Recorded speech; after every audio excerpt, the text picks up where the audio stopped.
Beleza, moçada? Seguinte, todos nós estamos atravessando uma situação que ninguém esperava, na verdade, pelo menos não esperava que fosse tanto assim, onde as aulas presenciais, né, foram interrompidas, por bom senso, é claro, né, por causa da nossa quarentena. Então você está estudando por tua conta. Mas o importante é você saber, você não está sozinho. Saiba que todo mundo está te acompanhando, os teus familiares, teus amigos, nós, os professores, todo o pessoal do Positivo, o pessoal que está gravando as aulas, os inspetores, os funcionários, os diretores, todos estão te acompanhando, tá? Permita-me contar uma coisa pessoal minha, né? Eu lembro muito bem que quando eu fiz vestibular, já faz tempo, uma coisa que me ajudou muito quando eu estava fazendo a prova, eu sabia que em casa minha mãe estava rezando por mim, minha avó acendendo vela por mim, ou seja, sentir-se acompanhado. Você está acompanhado, né? Eu, pelo menos, rezo por todos os meus alunos todos os dias. Então, esteja acompanhado, né? E continuo pedindo permissão para você para contar coisas pessoais. Hoje faz exatamente 3 meses que minha mãe morreu. Mas é claro que a lembrança dela me acompanhando está sempre presente. Então, saiba, você não está sozinho. No primeiro dia de aula, eu contei para vocês a história da montanha. Pois bem, esse ano a montanha está um pouco diferente. Você está escalando. Mas nós também estamos escalando juntos, né? E com o teu empenho, com a tua dedicação, com o teu esforço, com a tua disciplina, com os teus horários bem feitos, tenha certeza, você vai conquistar o teu almejado sonho, ver o teu nome na lista dos aprovados, certo?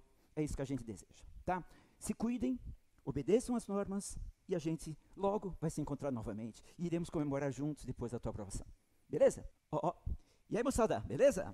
Vamos em frente estudando a nossa gloriosa Química E. E veja, depois que nós estudamos as funções inorgânicas, ácidos, bases, sais e outros, agora nós chegamos, o que eu costumo dizer, ao coração da química. E o que é o coração da química? As reações. Não sei se você está lembrado, mas tempos atrás, né, a gente teve uma aula falando muito de reações. O que é uma reação? É uma transformação química. É transformar reagentes em produtos, é obter produtos necessários, um novo combustível, um novo tecido, um novo material, uma nova embalagem para um alimento, um novo material para fazer uma prótese. Coisas importantíssimas. É bom você saber que a química cresce graças às reações. A química não é uma ciência parada, estática, ainda bem, né? Eu gosto de coisas dinâmicas, agitadas. A química é uma coisa dinâmica. Vamos buscar um novo material, vamos fazer um novo produto. E como se consegue isso? Através de reações. E eu vou chamar a tua atenção para um detalhe que é muito importante. Se você observar as tuas 5 frentes de química, você vai ver que a partir da semana que vem, o meu grande amigo na Química C vai começar a estudar as reações orgânicas.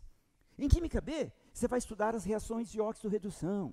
E em Química E, nós vamos começar a estudar as reações inorgânicas. O que eu quero chamar a tua atenção é que em várias partes da química estamos ou estaremos estudando reações, transformações químicas. Os reagentes são consumidos e os produtos são formados. Então, essa, de maneira assim, muito resumida, muito direta, é a ideia de uma reação. Obter novos produtos. Claro, e como que o ser humano faz isso? Na engenharia química, a gente faz isso o tempo todo. Eu preciso de um determinado produto com determinadas propriedades. Temos que ir na natureza procurar alguma coisa que sirva de matéria-prima. Ou seja, de onde eu possa tirar os reagentes. Para transformar esses reagentes no produto que eu necessito, no produto que eu preciso. Então, de maneira muito simplificada, muito direta, isso são as reações. E é claro, aqui como a gente trabalha com química inorgânica, na Química E, nós vamos ver hoje os principais tipos de reações inorgânicas. Beleza? Eu quero fazer alguns alertas antes da gente começar a aula propriamente dita. Primeiro alerta, existem milhares de reações. Eu vou colocar aqui no quadro, eu vou estudar com vocês hoje algumas. Você acha que eu escolhi as menos importantes ou as mais importantes? Claro que eu escolhi as reações mais importantes. Então, eu não vou precisar ficar dizendo, essa aqui é importante. Já está claro. Se existem milhares de reações, eu vou colocar aqui algumas, eu escolhi as mais importantes. Essa é uma primeira ideia. Segunda ideia, eu não vou estar preocupado hoje, por exemplo, com balanceamento. Claro que eu vou balancear, mas esse não é o foco da aula de hoje. Não, o foco da aula de hoje é ver a reação em si. Quais são os reagentes, quais são os produtos, como elas se comportam, tá? E com esses alertas na cabeça, vamos lá, bola para frente, coragem. Então, principais tipos de reações inorgânicas. Primeiro tipo, a chamada reação de síntese. O que significa a palavra síntese? Se chega o professor de português, traz aqui um texto de 2 páginas e fala, faça a síntese desse texto, você vai fazer um resumo. Você vai juntar as ideias. Sintetizar é isso, é juntar, é agrupar. Por isso que a reação de síntese também pode ser chamada reação de adição. Eu vou dar um exemplo muito famoso, muito importante, que é a obtenção da amônia. A amônia, moçada, amônia, NH3, é um produto de grande interesse industrial. Por isso que a gente estuda muito.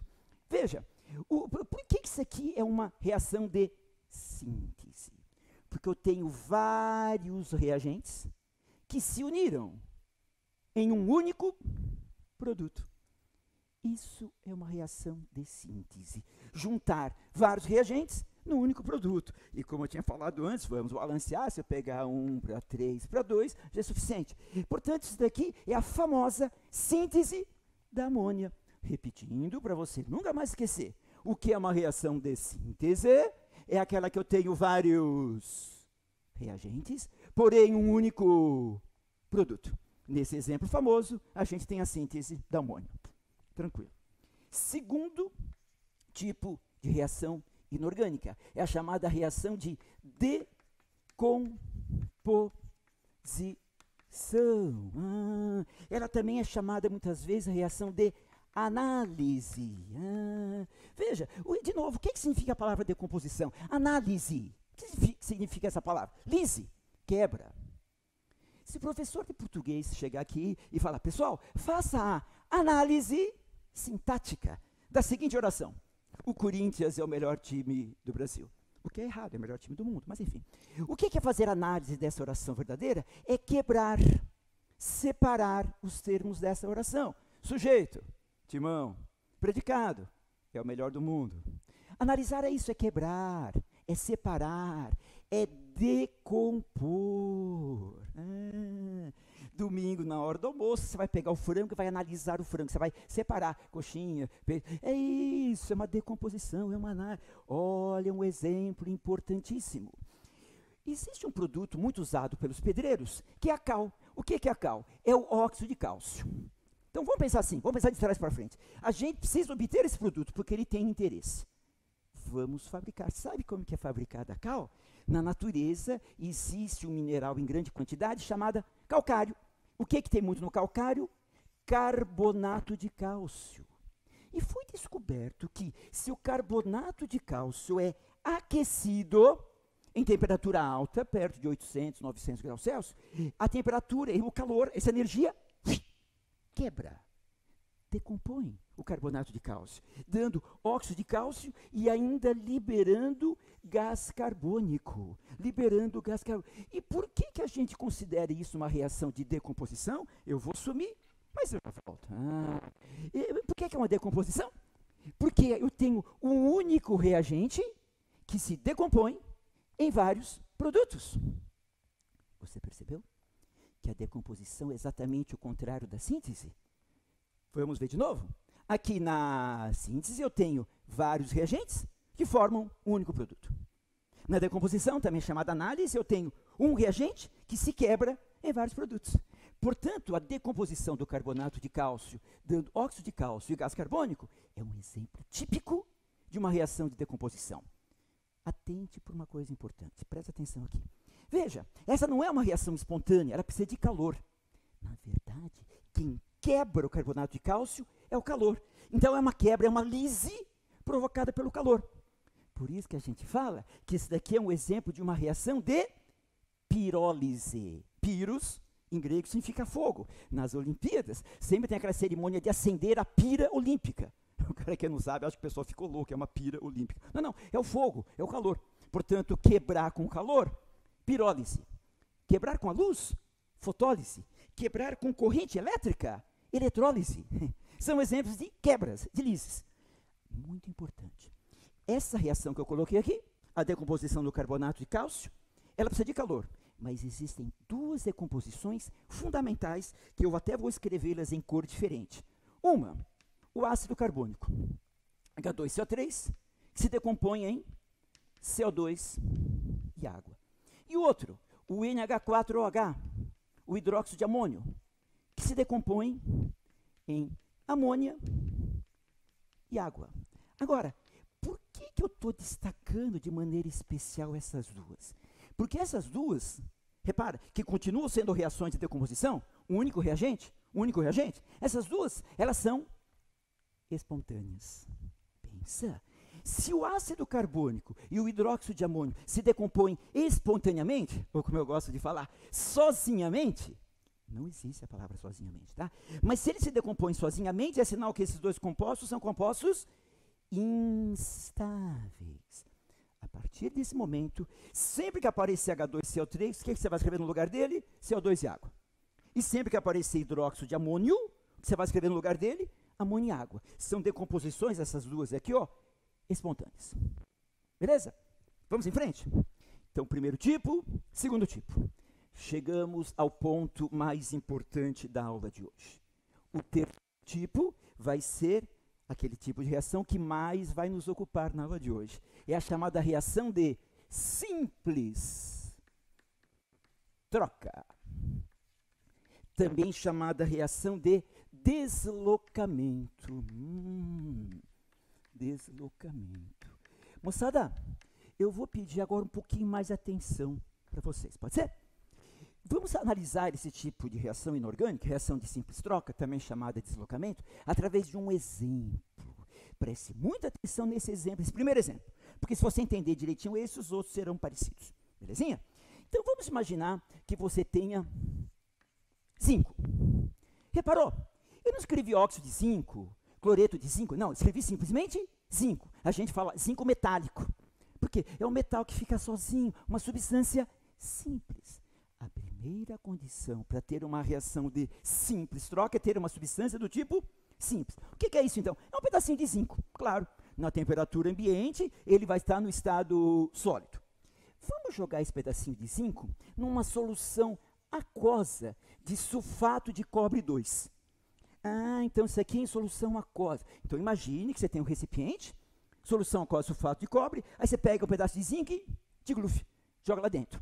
O sulfato de cobre tem uma cor bonita, uma cor azulada, um azul céu, um azul bonitinho. Só que conforme esse processo vai acontecendo, a cor azul vai sumindo, vai ficando incolor. E sabe por quê? Porque vai se formando sulfato de zinco em solução aquosa. E o sulfato de zinco é incolor. E ao mesmo tempo que essa cor azul vai sumindo, começa a aparecer no fundo do recipiente uns grãozinhos vermelhinhos. Sabe o que é aquilo? É cobre. É o metal cobre. A gente fala cobre metálico. Ou seja, cobre no estado sólido. Olha essa equação que eu acabei de escrever. O que você está percebendo? Eu tinha o sulfato de cobre e chegou o zinco. O que aconteceu? Saiu o cobre e o zinco entrou no lugar dele. Claro, saiu o cobre e entrou o zinco. Por isso que a gente fala que foi o que aconteceu uma única troca. Uma simples troca. A gente também pode falar que o zinco deslocou o cobre, mandou o cobre para escanteio. Enfim. Percebeu? Reação de simples troca.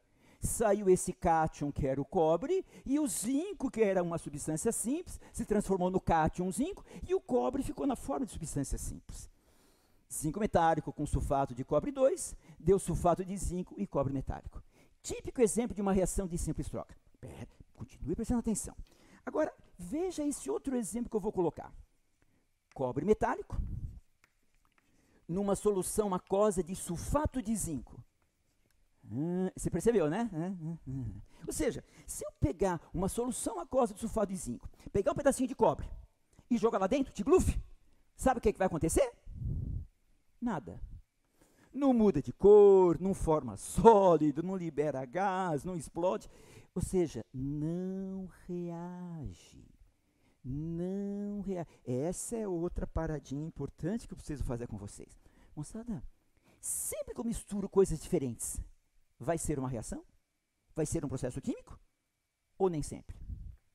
Resposta, nem sempre. Por exemplo, se eu misturar arroz com feijão, aquilo vai dar picanha com repolho? Não. Continua sendo arroz com feijão. Ou seja, vai ser uma simples mistura, vai ser um processo físico. Não chega a ser uma reação, não chega a ser um processo químico. Agora para e compara. A gente percebe que o zinco deslocou o cobre, mas o cobre não deslocou o zinco. Quando os químicos perceberam isso, química é esperto, eles perceberam que isso sempre acontece. Quando eu comparo dois metais, quando um desloca o outro não desloca um. Ou seja, entre os metais, zinco, cobre, alumínio, ferro, sódio, tá? Existe uma hierarquia, existe uma fila. Assim como, eu não entendo nada desse negócio de exército, mas pelo pouco que eu sei, se o capitão manda no soldado, o soldado não manda no capitão, o que nem sempre é bom. Mas, enfim, aqui, se o zinco desloca o cobre não desloca o zinco. Quando os químicos perceberam isso, eles foram fazendo várias reações, às vezes reagia, às vezes não, e foram colocando os metais numa ordem, numa fila. Pessoal, essa é a ideia que você vai mais utilizar na aula de hoje.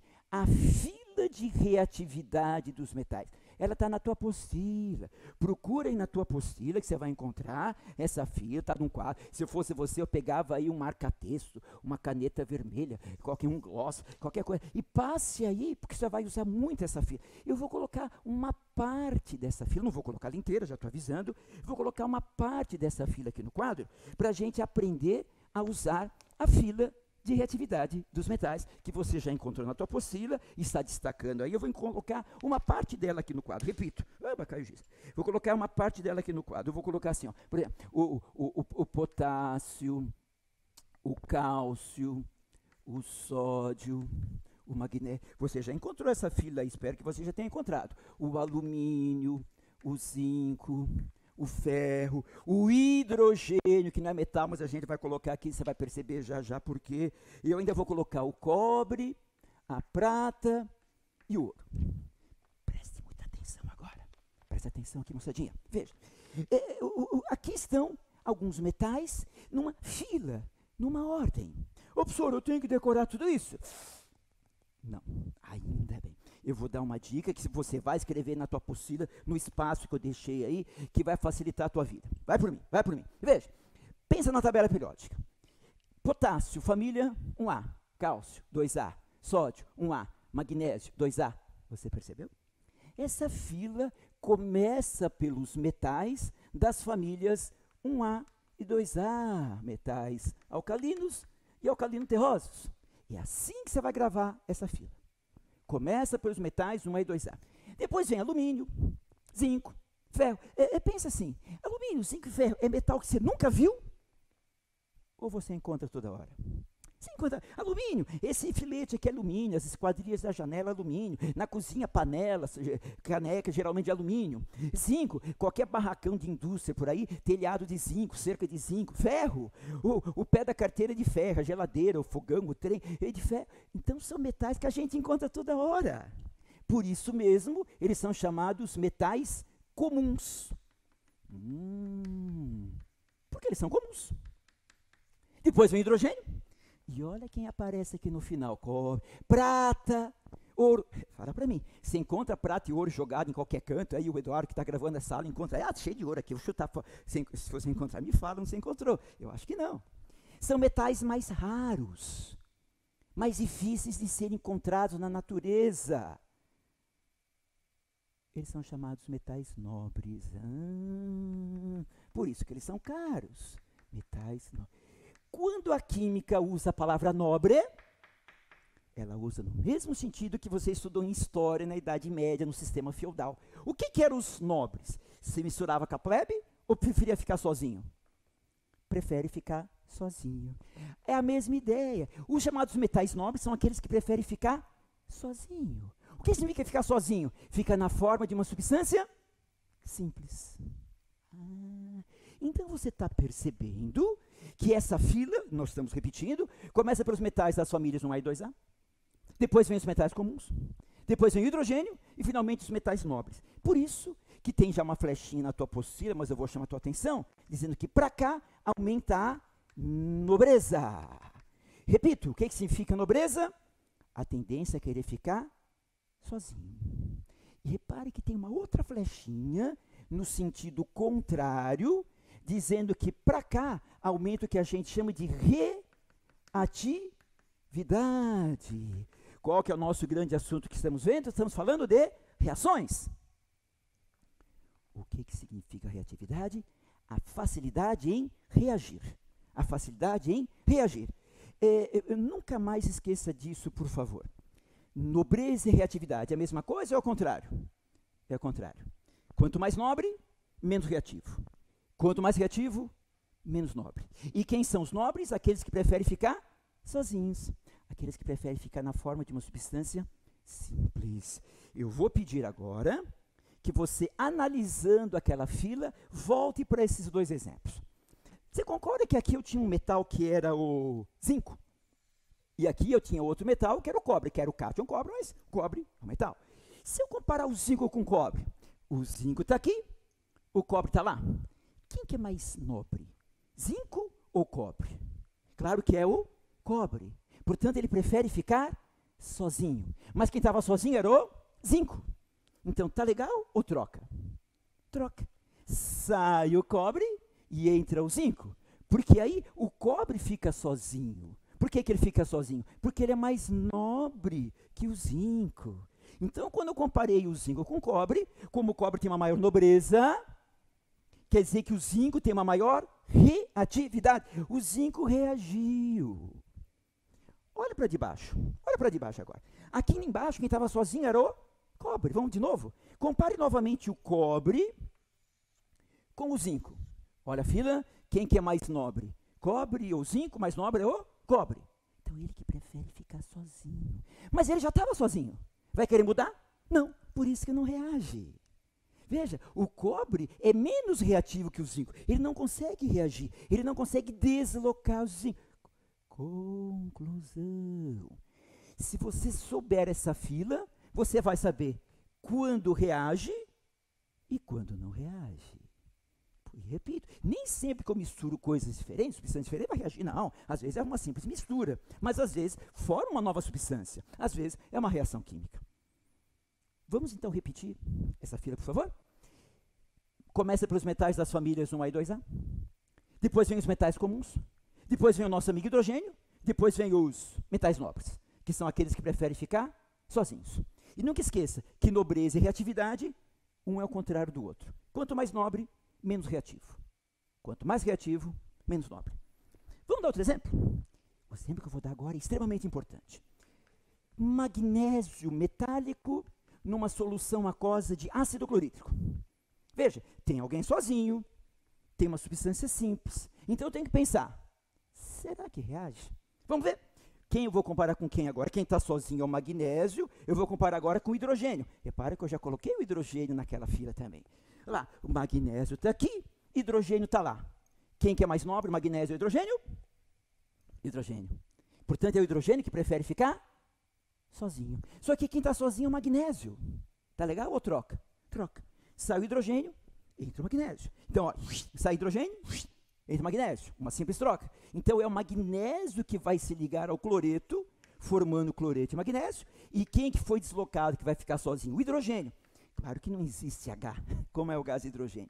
É H2, né? É o gás hidrogênio, né? Balanceando, se eu pego 2 aqui, já resolve. Você percebeu que esse metal reagiu com esse ácido, formando um sal, cloreto e magnésio, e liberando gás hidrogênio. Se você entendeu essa, agora faça essa. Prata metálica com ácido clorídrico. O que você acha? Vamos pensar? Alguém sozinho? Aí, professor, eu estou tão carente. Não, aqui, ó, alguém sozinho? Sim, a prata metálica. Com quem que eu vou comparar a prata? Vou comparar a prata com o hidrogênio. Olha a fila, o hidrogênio está aqui, a prata está lá. Quem que é mais nobre? A prata. Portanto, ela prefere ficar sozinha. Só que aqui ela já está sozinha, já está na forma de uma substância simples. Então, vai querer reagir? Não. Isso daqui não reage. Moçada, e aqui eu não estou paradinha. Quando a gente fala que não reage, Não quer dizer que seja impossível, não. A gente quer dizer que em situações mais ou menos normais, comuns, essa reação não acontece, né? Não é espontaneamente que isso vai acontecer, não, né? Claro que se a gente força, a gente consegue transformar atualmente carvão em diamante, tá? Então, quando a gente fala reage, quer dizer, não é uma reação fácil de acontecer, é uma reação bem mais complicada de ocorrer. Tire uma conclusão comparando essa com essa. Eu sempre indico para vocês, comparar é uma ótima maneira de estudar. Comigo? Tem metal que reage com ácidos, mas tem metal que não reage com ácidos. Olha para a fila e me diz, quem você acha que são os metais que vão reagir com ácido? Lembrando que ácido sempre tem que ter hidrogênio. Quem você acha que são os metais que reagem com ácido? Os que estão depois do hidrogênio ou os que estão antes? Claro, os que estão antes, os que têm maior reatividade. Então, se eu fosse você, eu acrescentaria aí uma informação. Todos os metais que estão antes do hidrogênio reagem com ácidos. Metais aqui, eu escrevi, reagem com ácido. Olha que resuminho esperto. E quando um metal reagir com ácido, sempre vai formar um sal e vai fazer vai liberar gás hidrogênio, que veio justamente daquele H do ácido. Agora, uma perguntinha. Será que é comum um metal reagir com água? É, água. Por exemplo, vamos imaginar que você chega, você já está em casa, né, mas que você chega lá na cozinha, pega lá uma caneca de alumínio, uma panela de alumínio e coloca água. Simplesmente isso. Será que na hora que você coloca, reage, destrói a panela, consome a água ou não reage? Resposta, não reage. A grande maioria dos metais não reage de uma maneira significativa com a água, não. Alguns reagem. Quem são esses heróis? Quem são os únicos metais que são tão reativos que conseguem reagir até com a água, que é uma substância extremamente estável? Quem são eles? Os mais nobres ou os mais reativos? Claro, os mais reativos. E quem são eles? Famílias 1A e 2A, exceto o magnésio. Eu estou pensando em temperatura ambiente, ok? Vamos repetir? É comum o metal reagir com água ou é raro? Muito raro. Quem são esses metais que conseguem reagir com água? Só os que tiverem uma grande reatividade. Quem são eles? Famílias 1A e 2A, exceto o magnésio. Então, eu vou voltar para cá, vou colocar uma outra informação só válida para esses primeiros metais, que esses daqui têm uma reatividade tão grande que eles conseguem reagir até com a água. Até com a água eles conseguem reagir. Então, vou escrever, reagem com água. Claro que esse aqui reage com ácido. Todos esses reagem com ácido. E esses, além de reagir com ácido, reagem até com água. Vamos dar um exemplozinho nesse caso. Eu vou deixar um espaço aqui, já eu volto. Mas vamos ver um pouquinho disso que eu acabei de falar. Vamos imaginar, então, vou pegar sódio metálico. E vou colocar na água. Uma dica. Quando a gente pensa em reação com água, vamos escrever água de maneira mais fácil. Vamos escrever água assim, ó. HOH. H2O, né? Continua sendo água. Veja, a pergunta é, reage? Tem uma substância simples, o sódio metálico. E o sódio é muito nobre, é muito reativo. Está aqui, ó, família 1A, extremamente reativo. Então, é mais ou menos parecido com o que nós vimos lá. O sódio é tão reativo, essa reação é violenta, que vai deslocar o hidrogênio da água. Vai sair esse hidrogênio, o sódio entra no lugar dele. Agora, um pouquinho de atenção.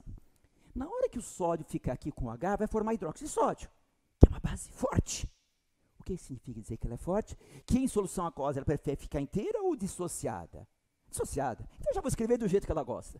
Isto é, Na+, OH-. No fundo é o hidróxido de sódio, né? Em solução aquosa dissociada. Então, de novo, saiu o hidrogênio, o sódio entrou no lugar dele, e o hidrogênio ficou sozinho, evidentemente, na forma de H2, né? Para a gente balancear, se eu pego meio de H2, eu pego 2 ali, forma também gás hidrogênio.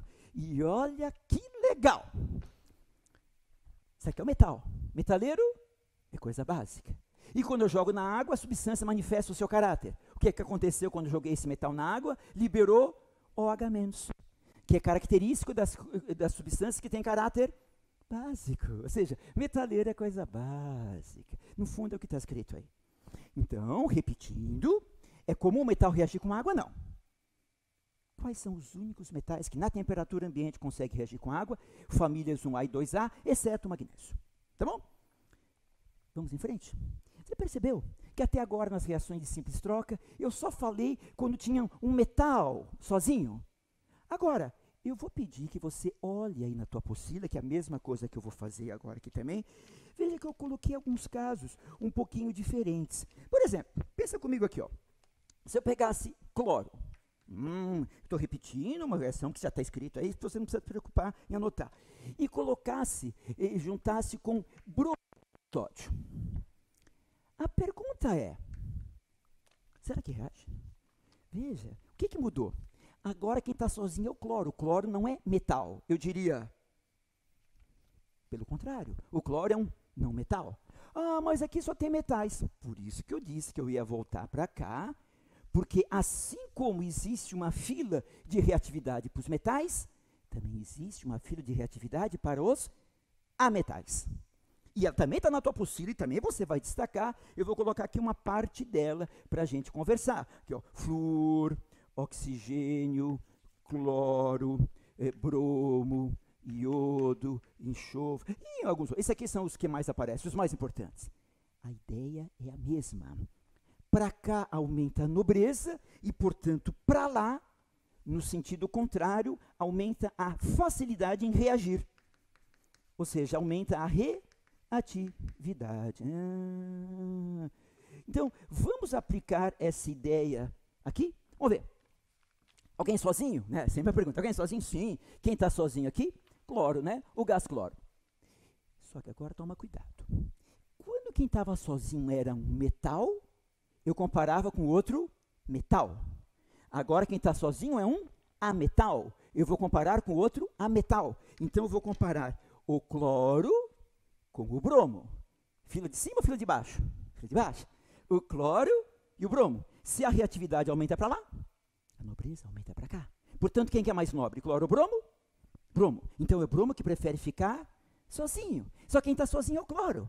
Tá legal o troca? Troca. Sai o bromo, entra o cloro. O que vai formar, portanto? Vai formar NaCl. E quem que vai... Ó, sai o bromo, entra o cloro. Simples troca. Uma única troca. Sai o bromo, entrou o cloro. E quem que vai ficar sozinho agora? O bromo. Existe BR? Não, BR é estrada, né? BR2. BR. Eu preciso de 2 bromos aqui, 2 sódios ali, 2 cloros já tinha. Ou seja, a maneira que a gente usa essa fila de reatividade dos ametais é a mesma maneira que a gente usa a fila dos metais. Sempre a ideia é que o mais nobre prefere ficar sozinho. Detalhe, olha essa fila. Não te lembra nada? Claro. Lembra a famosa fila de eletronegatividade. Mas é a fila de eletronegatividade? Não. É a fila de reatividade. Se fosse eletronegatividade, quem estaria aqui? Nitrogênio. E por que não está? Eu pergunto, o nitrogênio é muito reativo? Eu diria, pelo contrário, ele é muito inerte. Então o nitrogênio vai estar lá no final da fila. É muito difícil ele reagir. Então, para você gravar, é muito parecida com a fila de eletronegatividade, com exceção do nitrogênio. Certo? Então, tudo isso aqui, ó, dessa última parte, foi sobre as reações de simples troca. Existe ainda um quarto e último tipo de reação, que são as chamadas reações de dupla troca. E eu vou dar um exemplo aqui muito tranquilo. HCl com NaOH. Isso aqui nós vimos 500 vezes. Ácido com base. Você está careca de saber que vai dar sal e água. No caso, o cátion daqui é o sódio, o ânion de lá é o cloreto, e a parte positiva de lá é o H, a negativa daqui é o H. Repara que o positivo, paixão nacional, o positivo daqui ficou com o negativo de lá. E o positivo daqui ficou com o negativo de lá. Aconteceram 2 trocas. Por isso que é dupla troca. Diferente do que a gente estava falando antes, que era simples troca. Agora, por que isso aqui eu estou colocando só aqui no finalzinho do quadro? Porque a aula que vem vai ser uma aula inteirinha só para dupla troca. Senhores e senhoras, eu quero chamar a tua atenção para um último detalhe. Número de oxidação, famoso NOx. Volta para essa equação aqui. Ó. Você concorda que aqui o zinco estava sozinho? NOx dele, portanto, 0. Mas aqui não, aqui o zinco está acompanhado, carga fixa, mais 2. Portanto, você observa que o NOx do zinco aumentou. A gente fala que ele sofreu uma oxidação. Claro, ele perdeu elétrons. Mas se alguém perdeu, alguém tem que ganhar. Não pode sumir, química honesto. Repara que o cobre aqui, o NOx dele era mais 2. E aqui ele ficou sozinho, portanto 0. O NOx do cobre diminuiu. Ele sofreu uma redução. Agora, se você olhar os NOx numa reação de dupla troca, aqui ninguém teve variação de NOx. Vou falar uma frase que depois você vai repetir comigo. Reações de simples troca sempre são reações de óxido-redução. Reações de dupla troca nunca são reações de óxido-redução. Na simples troca sempre há transferência de elétrons. Na dupla troca, não. Vamos repetir? Reações de simples troca sempre são reações de óxido-redução. Reações de dupla troca nunca são reações de óxido-redução. Isso vai te ajudar muito na hora dos exercícios, tenho certeza. Portanto, resumidamente, vimos os principais tipos de reações inorgânicas. Síntese, decomposição, simples troca, que foi a mais importante de hoje, e a dupla troca, que iremos estudar com mais detalhe na aula que vem. Beleza, moçadinha? Certo? Eu vou convidar vocês agora a olhar bem rapidamente um único exercício, que é o exercício número 10. Então, um minutinho para você olhar o exercício 10 e aplicar esses conceitos que vimos na aula de hoje. Vamos lá.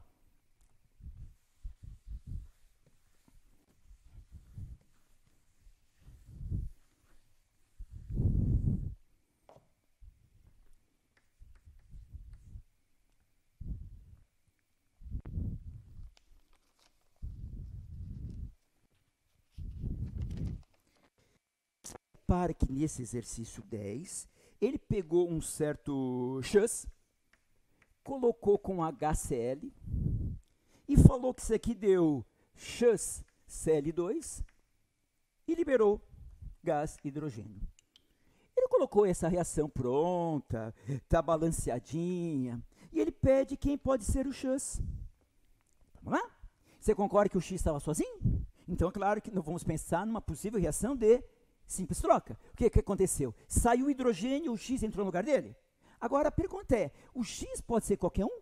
Você concorda, moçada, que essa reação é muito parecida com essa? É reação com ácido. Então, provavelmente, aquele X é um metal. Mas nós vimos ali, todos os metais reagem com ácido? Não. Só os metais que estão antes do hidrogênio, os que estão depois, não. Então, ele coloca em uma lista para saber quem que pode ser esse X ou quem não pode ser. Vamos ver um por um? Vamos ver. Na afirmação 01, ele sugeriu que o X pode ser o zinco. Vamos ver. Onde que está o zinco? O zinco é nobre? Não. O zinco está antes do hidrogênio. Então, pode ser o zinco? Sim. Se o X for zinco, ele vai conseguir reagir com o HCl. Então, pode ser zinco, sim, senhor. 02. Sódio. Cuidado. O sódio está aqui. Extremamente reativo. Então, se for sódio, vai reagir com HCl? Com certeza. Então, esse X pode ser sódio? Não. Por quê? Moçada, veja a fórmula. Ele colocou XCl2. De onde que vem esse 2? Só pode vir do X. Então, necessariamente o X tem que ser alguém que tem a carga 2+. E o sódio é da família 1A. Ou seja, se o X fosse sódio, como vai ficar cloreto de sódio? Vai ficar NaCl2? Ou simplesmente NaCl? Claro que é NaCl. Então, moral da história, pode ser o sódio? Não. Repetindo, o sódio reage com HCl? Reage. Mas se o X for sódio, essa fórmula estaria correta? Não, estaria errada. Portanto, não pode ser o sódio. Conclusão, o X tem que obedecer duas condições. Primeiro, tem que reagir com ácido. Segundo, tem que ter carga 2+. 04, ele sugeriu cobre. Não, cobre é nobre, não vai reagir. 08, prata. Prata também é nobre, não vai reagir. 16, magnésio. Magnésio está aqui, mais reativo que o hidrogênio. E, além disso, magnésio também é 2+, porque é da família 2A. Então, o magnésio reage e serve. E, no 92, cálcio. Família 2A. Além de reagir, também é 2+. portanto, fica assim. Certo? Então, bem simplesinho para a gente aplicar um pouco o que vimos na aula de hoje. Beleza, moçadinha? Espero que tenha ficado claras essas ideias e na aula que vem continuaremos falando das nossas queridas reações. Tá bom? Fica com Deus, um grande abraço, até a próxima. Tchau.